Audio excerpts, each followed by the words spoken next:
Here's a full Reddit story because I love you and want the best for you. Until next tea time, bye! He surprised me with his big Frank. I have an 8 Porsche dildo that is significantly bigger than everyone who claims to be 8 though. Except this guy. He was cute, he was funny, he was shy and nerdy, and his friends were jerks. I went to a crowded cocktail bar with some friends, and the only place we could sit was with this table of guys. Some of the other guys were being weird, so I started talking to the quiet guy sitting against the wall. We chatted and laughed for well over an hour. His friends teased him, I ignored them, and when one got up to go to the bathroom, I shuffled into the booth and sat unnecessarily close. Things got flirty. I touched his thigh, he leaned in close, we kissed, his friends cheered mockingly, we left. He held my hand and guided me to another quieter bar. We ordered tasting paddles of whiskey, and he found it harder to raise his eyes from my low-cut corseted dress. "What's something your ex would warn me about you?" I asked boldly. "Oh well, she didn't like..." He paused and blushed. I screwed up my face in mocking worry. "I'm uncomfortably large, you know?" He finished sheepishly.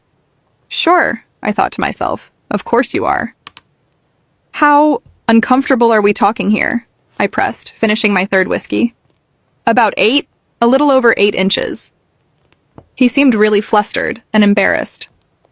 "Sure, 8 inches. Everyone is 8 inches," I didn't say out loud.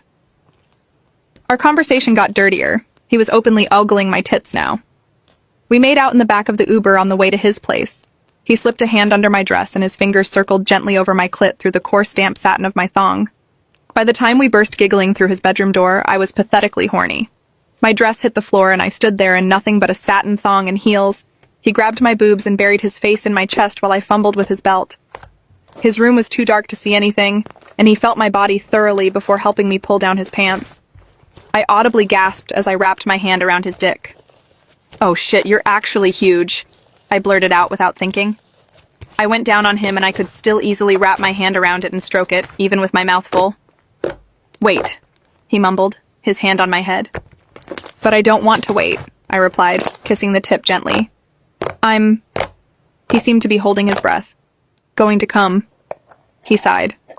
"I know." I smirked and took him in my mouth again. His huge cock pulsed in my grip as waves of hot cum poured over my tongue. I pressed my lips tightly around him and stroked with both hands as he filled my mouth with cum. His whole body jolted as his dick flexed feebly as I swirled my tongue through the metallic-tasting mouthful of cum before I leaned back and swallowed. "Holy fucking shit," he groaned. He stood over me as I lifted myself to sit on the edge of his bed. I felt him softening slightly in my grip as he took deep breaths. "Damn, you're amazing," he added as he ran a hand from my cheek to my breast. He pushed me back and got to his knees on the carpet. He held my thighs apart and ate my pussy until I was begging him to fuck me. "Be gentle," I whimpered into his sheets as he pushed into me from behind. "At first," I added with a cheeky glance over my shoulder. I was so fucking horny, and I came surprisingly quickly. I moaned into his mattress as he gripped my ass and fucked me. I felt the warm flood running down my thighs as he slowed his rhythm for me. His hands tickled my back, and my skin tingled. "Oh, foe," I grunted into the darkness as he pushed deeper and deeper until finally I felt his hips against my ass. "Holy fucking shit! Yes, yes, yes! Fuck yes!"